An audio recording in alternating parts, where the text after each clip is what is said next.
उपासक जो ब्रह्मचारी होता है उसका खिला हुआ चेहरा रहता है, जैसे कमल खिला, बिना किसी कारण के उसकी मुख मुद्रा में प्रसन्नता होती है। मुख प्रसन्न तन तेज विराजा, ये है जैसे आग में पैर रखते हुए कोई चले तो कैसे चलेगा, ऐसे ही ब्रह्मचारी की पहचान है।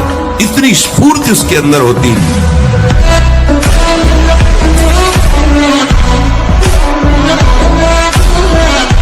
जीवन का नाश है। ब्रह्मचर्य अगर सही है, आपने किसी तरह इधर उधर तो ये प्रश्न ही नहीं रहेगा। जिधर दृष्टि डालोगे उधर जय होती चली जाएगी।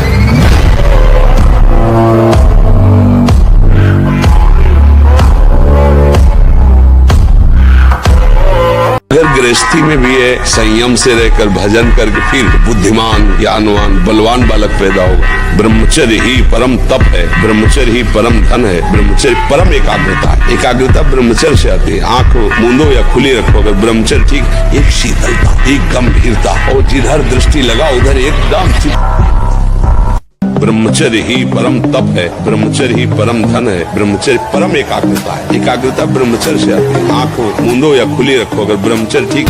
ब्रह्मचर्य वो एक तेजोमयी ज्वलंत शक्ति है। आग नहीं दिखाई देती, जैसे ब्रह्मचारी आग होता है। आग दर्शन से, संभाषण से, स्पर्श से दूसरों के पाप नष्ट कर दे। अपने आप कोई भी रोग, कोई भी शोक, कोई भी ताप उसे स्पर्श नहीं कर सकता। वो एकदम हर समय फूल जैसा रहता है, क्योंकि ब्रह्मचर्य स्थित है। अगर साधु आसन में नहीं बैठता, साधु व्यायाम प्राणायाम नहीं करता, साधु अपने शरीर को थकाता नहीं है, तो ब्रह्मचर्य नहीं रह सकता पक्का। तो शरीर को 2-4 घंटे तो इतना श्रम होना चाहिए कि वो एकदम फैल जाए। इतना श्रम होना ही चाहिए ब्रह्मचर्य पचाने के लिए। ये बैठे बैठे ब्रह्मचर्य नहीं पचता।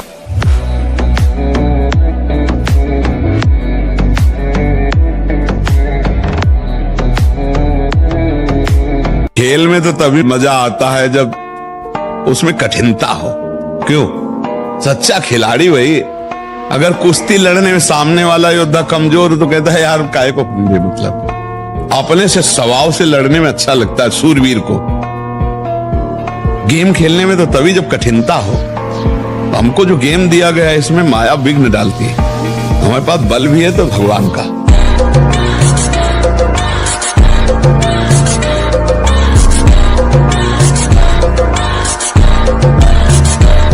जो ब्रह्मचर्य आपका क्षीण हुआ, जो नस नाड़ियों का अभ्यास आपका गलत बन गया, उसको कोई भी भस्म, कोई भी औषधि, कोई भी घी, दूध, बादाम, पिस्ता पूर्ण नहीं कर सकता। ध्यान रखना, जिन लोगों को ऐसा लगता है वो भ्रम में है।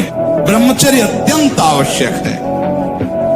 नींद पर काबू पाने के लिए, शरीर पर शासन करने के लिए, मन पर शासन करने के लिए, दिव्य आनंद का अनुभव करने के लिए ब्रह्मचर्य नींव है, नींव।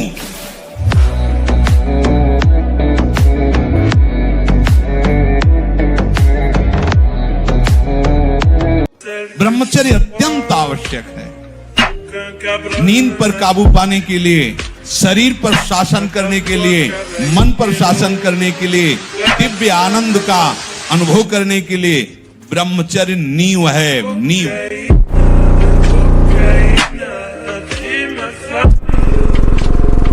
ब्रह्मचारी के जैसे जंगली सिंह के नेत्र है, ऐसे ब्रह्मचारी के नेत्र होते। उसके नेत्र में पावर होता है, एक दबाव पक्ष होता है। वो जिस पर नेत्र डाले तो एक बार झुक जाए सामने वाले के लिए।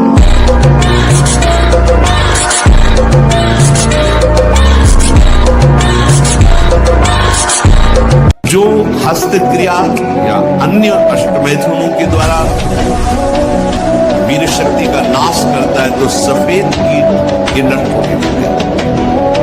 अब जो लड़ने की सामर्थ्य थी प्रकृति से, गर्मी, सर्दी, वर्षा, मान अपमान, निंदा, स्तुति और रोगों से छेड़, अब चिड़चिड़ा स्वभाव हो गया है, निराश, हताश, उदास।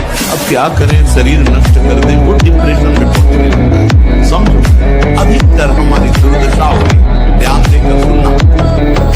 अगर वो शुभ जो रोगनाशक सफेद है, वीर आप नष्ट नहीं करते तो इतने बलवान हो जाते कि एक बार विष को भी वो बचा डालेंगे।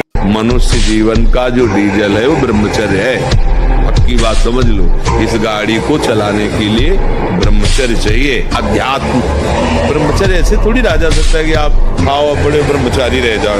खून पसीना एक करना पड़ता है, उसको हजम करना पड़ता है, 8-8 घंटे पद्मासन तब।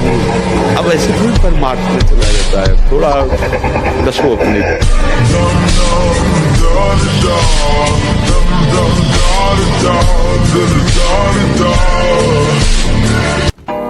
ब्रह्मचर्य का संरक्षण कैसे हो, ये तुम्हें सोचते रहना। ब्रह्मचारी हो चाहे लड़की हो, शरीर हो चाहे पुरुष शरीर हो, ब्रह्मचर्य परमार्थ की ऊंचाई पर चढ़ने के लिए आवश्यक वस्तु है।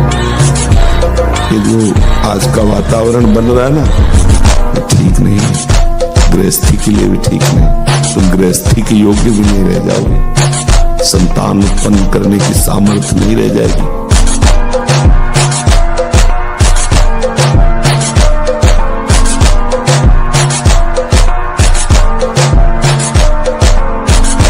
देवलोक सहित समस्त देवता उससे नित्य नमस्कार करते हैं जो ब्रह्मचारी होता है। जो भिक्षुक वीतराग शारीरिक और मानसिक ब्रह्मचर्य से परिपक्व, शारीरिक ब्रह्मचर्य और मानसिक ब्रह्मचर्य, मन और 5 ज्ञानेंद्रियों के द्वारा किसी भी विषय का धर्म विरुद्ध भोग नहीं।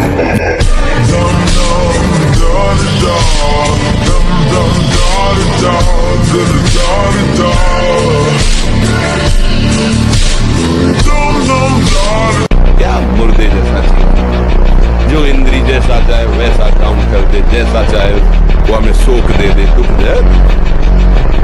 थोड़ा साहसी हो, तुम भगवान के अंश हो, तुम कुछ भी कर सकते हो, कुछ भी। बुरा से बुरा, भला से भला।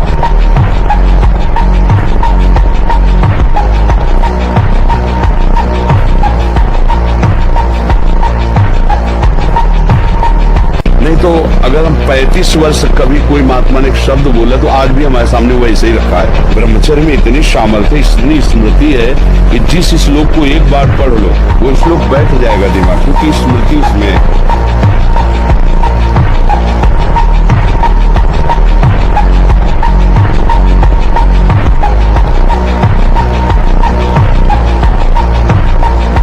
पाणी ग्रहण संस्कार ना हो तब तक ब्रह्मचर्य अवश्य रहो। जो तुम्हारी गृहस्थ की वृत्तियां हैं उनमें तुम सफल नहीं हो पाओगे। और जो 8-10 बजे तक सोता है वो कोई भी हो ब्रह्मचारी रह ही नहीं सकता। आप देखिएगा 3 बजे से लेकर के सूर्य उदय के तक अगर आप सोते आपका स्वप्न दोष बढ़ेगा, आपका संयम बिगड़ेगा। तो जैसे भजन आवश्यक है वैसे व्यायाम आवश्यक, वैसे प्राणायाम आवश्यक है, वैसे आपको 2 किलोमीटर दौड़िए।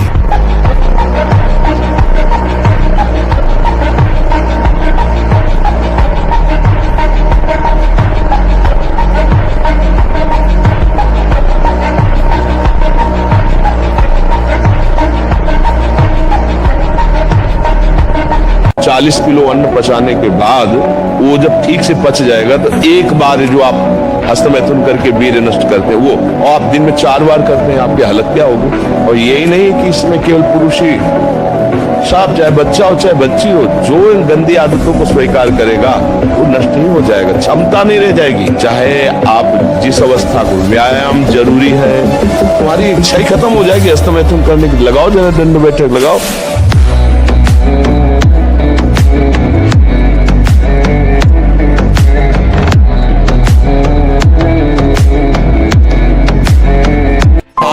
ब्रह्मचर्य है, जो ब्रह्मचर्य से रहता है अपार सामर्थ्य उसमें रहती है। देखने की, सुनने की, बोलने की, चलने की, फिरने की, उठने की। शरीर में बिल्कुल कोई भयानक रोग प्रारब्ध के साथ हो तो भी कोई कष्ट उसको गिरा नहीं सकता।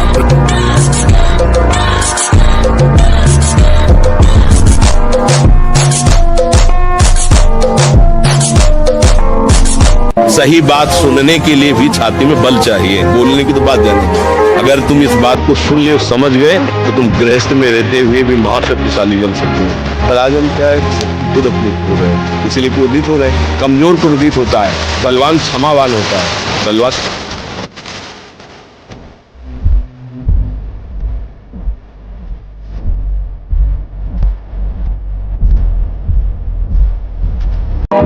ब्रह्मचर्य का रक्षा तभी वो उपासक कर सकता है जब सर्वतोभाविन ब्रह्मचर्य होगा। नेत्र का ब्रह्मचर्य सबसे पहले शुरू। जो नेत्र किसी को भी देखकर वो कामना कर लेते हैं, वो बुद्धि से देखते हैं वस्तु को, व्यक्ति को, किसी को भी नेत्र से विचार हो रहा है। फिर वाणी का ब्रह्मचर्य बहुत बड़ा प्रभाव पड़ता है इससे। यदि आप जवान से अश्लील बातें, गंदी बातें, कामुक बातें करेंगे तो आप ब्रह्मचर्य रह ही नहीं सकते। अगर आप वाणी से परस्पर शरीर आकर्षण वाली बातें करेंगे, बस आप गए। श्रवणेंद्रिय का काम से गंदी बातें, व्यभिचार की बातें, कामुक बातें सुनना जिससे हमारे हृदय में कामना जग जाए, बिल्कुल नहीं। और त्वगिंद्रिय का ब्रह्मचर्य, अनावश्यक किसी को स्पर्श मत करो। किसी की भी अगर सेवा करने का सौभाग्य मिले फिर उसमें ये प्रश्न